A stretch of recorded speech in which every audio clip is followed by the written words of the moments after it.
You know the vibes. Welcome back to another episode of the Hoop Genius podcast brought to you by NBA 2K23. I am Mo Mootsie, alongside me as always, the one and only Mr. BJ Armstrong. Mo, Mo. hey, Mo, you called it. You called it. You called it. What did I text you this morning? What did I text you this morning? You called it. You called it. Mo said. All I can say, ladies and gentlemen, Mo called it. It's almost like I can see into the future. You know what? I'm actually really happy. The Celtics lost in humiliating fashion, but I'm actually really happy. BJ, let me ask you this. Have you ever been in a relationship, but it's a really toxic relationship? Like you're in it, but you know you shouldn't be in it. Your friends are always telling you you should leave this person. It's not good for your mental health. Right. That was my relationship with the 2023 Boston Celtics, and it's finally over. Well, if they keep doing this in 2024, I'm gone. Because this, I'm giving them one more chance. This was outrageously embarrassing. You have the Larry Bird Eastern Conference Finals MVP trophy. You have the Bob Cousy Eastern Conference Finals trophy being handed out to an opposition team and an opposition player in the TD Garden. Who won the MVP? Jimmy Butler? Was Jimmy Butler, even though Caleb Martin should have won it. Martin should have won it.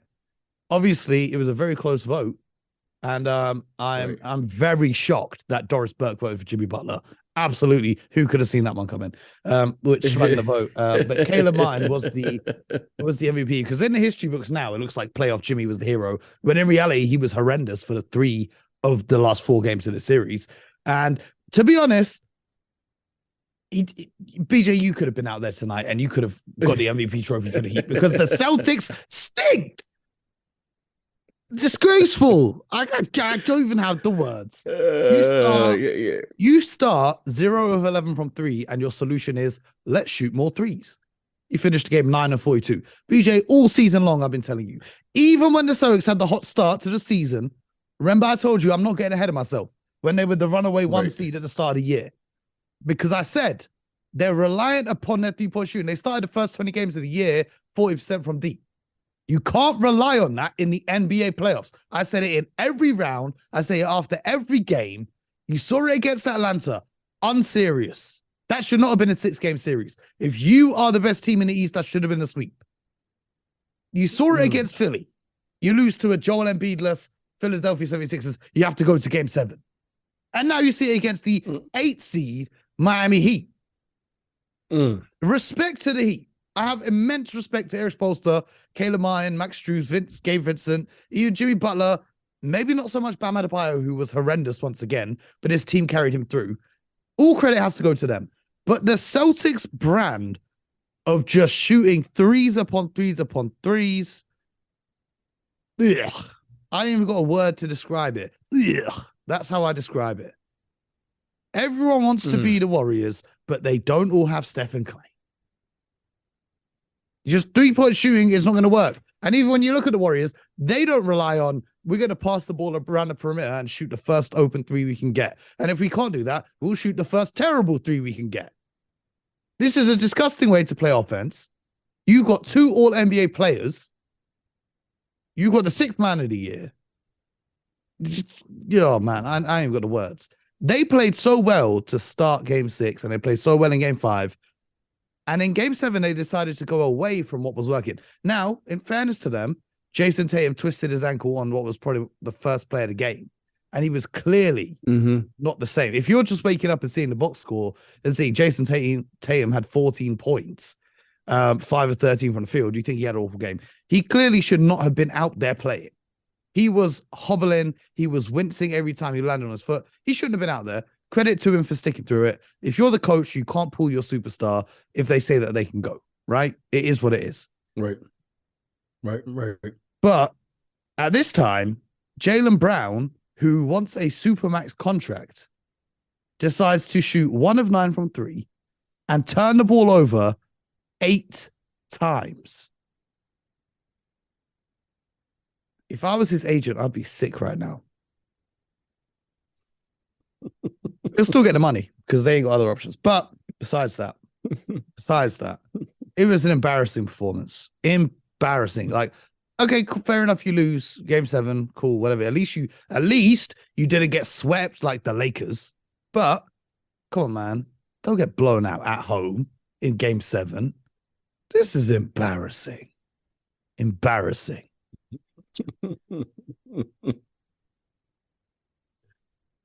Yeah, Mo. Yeah. Oh, what can you say? What can you say?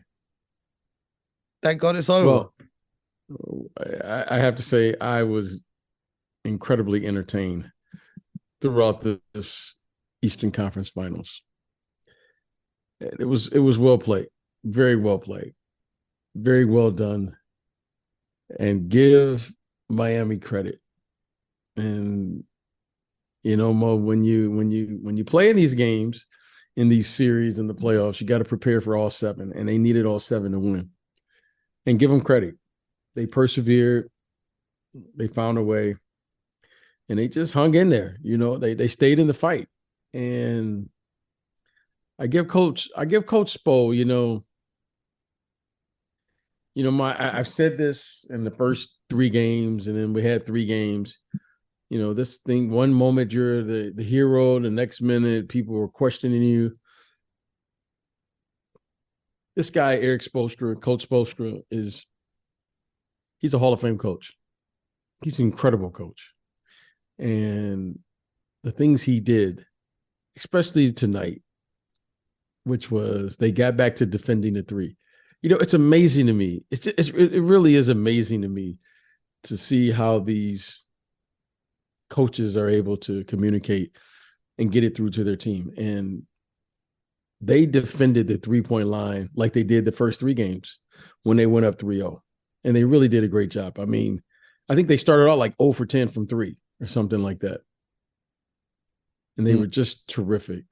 They were just great. So, you know what?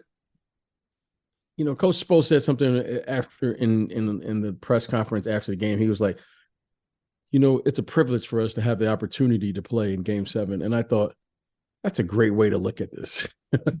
Because your natural instinct would be to be disappointed that it's gotten to this point. Mm-hmm. And he was just incredibly positive. And you know what? The way he approached this game just reminded me of why you play. You know what I mean? I mean, you always want to, finish something. We always talk about, is everyone locked in and you finish it when you're supposed to finish it, But you got to give these other guys credit. It's a lot of pride out there on that floor. And they hung in there, man. I mean, they hung in there, and give Miami credit. This kid, Caleb Martin. Okay, now I didn't think that was possible for him to duplicate what he did in game 6 on the road, but give him credit. I mean, you're talking about stepping up big time. I mean, he made a little money today, Mo. Well, he's actually signed to a 3-year, $20 million deal, which might be the best value deal in the entire NBA. Well, if they gave him that deal, give their scouts a raise. Because give J. Cole a raise, because J. Cole is the one who called up the Heat and told them they need to sign Caleb Martin. You know that? Well, yeah, I've heard that. Well, whoever got him signed down there, that kid there, he represented himself very well. And you say a Miami Heat culture player. Well, that's it. So congrats. Now, Mo, let's get ready for the finals, my friend. So give it to me right now, the prediction for the NBA Finals. Who you got? And in how many games? What is this? 5 minutes right after we move on? Is hell yeah. BJ, I told you it's like a toxic relationship. If I come to you and say I've just broke up with my girl, you think I want to sit around talking about my ex? Or you think I want to hit the club where the baddie's at? Come on, we move. It's a lifestyle. We move. We move. Okay. I don't want to think about that. If I think about that game any longer, I will throw up live on the podcast. That game was so disgusting. I don't want to speak about it. I don't want to think about it. I don't want to hear about it ever again. Because I know, I know, if I turn my phone on now, all it is just going to be Heat fans. Respect to you guys. I just don't care. Respectfully. I just don't care. Respectfully. I'm gonna say Denver. I'm gonna say Denver. I think this is a tough. They're coming out of a tough series. They have to go to, I would assume, probably tonight, right? They're flying there tonight, yeah. Miami, I would probably go there tonight. Try to get rest day tomorrow. Yeah, well, I don't know if it's a rest, but you're going in the altitude. You maybe have a walkthrough. They got to do at least one day of media on Wednesday. And then here we go. I just think this is going to be tough. I think the first game is really a 6-game series for them. This game one. I've got Denver in 5. How many games do you think they're going to win this series in? Yeah, I mean, you would think, but who knows? I mean, Denver's been off for how long now? A week? Yeah, a week, which we could have also enjoyed had the Boston Celtics just lost game 4 instead of making us wait till game 7. I'm going to send Joe Mazzulla an invoice for my week. Yeah, I agree with that. I think Miami will probably go. I just don't think they have an answer for Jokic. I know they can go zone. I think Jokic is just too big for Bam. Well, the thing is, they go zone, right? And Jokic can do something that the Celtics didn't even realize. Just get to the middle of it, collapse the zone, and pass out, which Jokic is more than capable of doing, instead of just pass around the perimeter. Yeah. I just think look, I just want to see his game plan, see what they can do against Jokic. I haven't seen anyone figure this guy. I mean, this guy is averaging literally a triple-double in the playoffs. So, I just want to see what kind of game plan they can come up with. But I just think it gets down to talent. I think, the individual talent you got to give to Denver. But I think they play a brand of basketball where they're going to force you to be more disciplined than the Boston Celtics were able to make them, especially on the offensive end. So I don't think they're going to just come down and jack up threes. I think they're going to force you to play a little bit in the shot clock, and then see what happens. So I think Denver. I'm going to say 5, but I think Denver, has a decided advantage coming into this series. Yeah, I mean, I think that the factor for me is I think Aaron Gordon, out of everyone in the NBA, if you wanted to pick someone to try and guard Jimmy Butler, Aaron Gordon might be near the top of the list of wing defenders that you put in that spot to try and do that. They've got some different looks they can throw at him. Bam Adebayo, if he plays like he did tonight and throughout the last few games of the series, the Heat are in real trouble. And then the question is, who's going to be able to stop Jamal Murray? Because they talk about playoff Jimmy, but we've already spoke about playoff Jamal on this show. That's a real problem too. And then the Joker. If Anthony Davis couldn't stop him, I don't know who can. Yeah, listen, we right now, the Joker right now is, he went through the Western Conference, okay? And I mean, we saw some great individual performances, but I think overall, if you want to say who's been the best from start to finish thus far, Jimmy Butler's put up some, he had an incredible series individually versus Milwaukee. The first 3 or 4 games here in this series, he was fantastic, cooled off a little bit, and then had another big game tonight. But Joker's just been simply sensational. I mean, he's just been all business. So, it'd be interesting to see what Miami does.